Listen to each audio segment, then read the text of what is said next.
It would take decades for the people of Tupper Lake to learn about the secret of what's hidden behind the sealed-off walls of the school's gymnasium.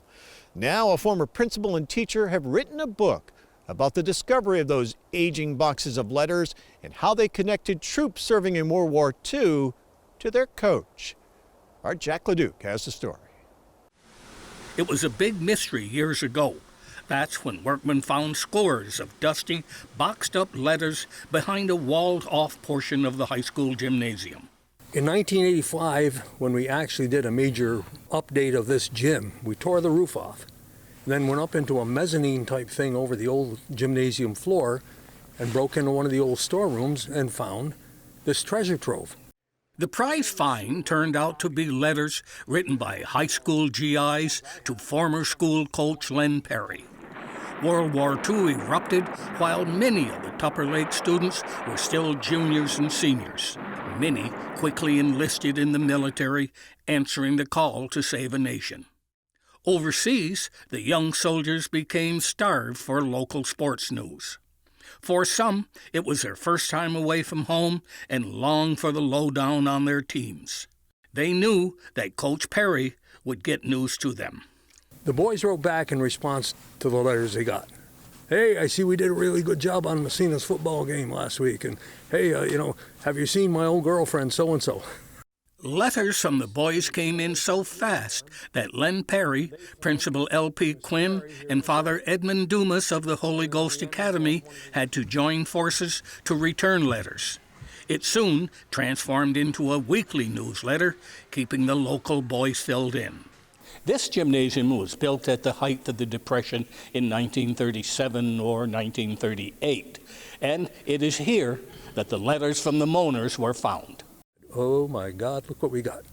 What they had was a 50-year-old time capsule with the written words of the young athletes while on the front line of a world war.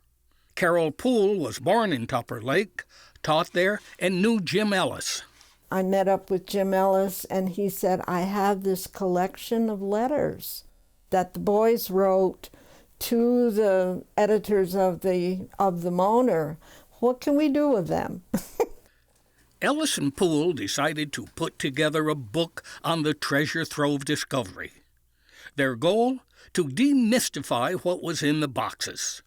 Poole started out by transcribing the letters at her home. Why did they call it the Moaner?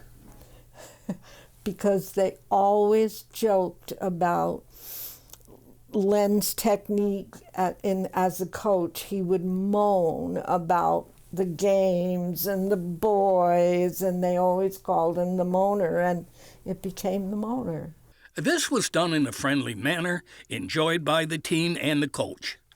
Poole said that local GIs revealed a lot in their letters. They put in a lot of information about where all the boys were stationed and what they were doing, and it was like Facebook.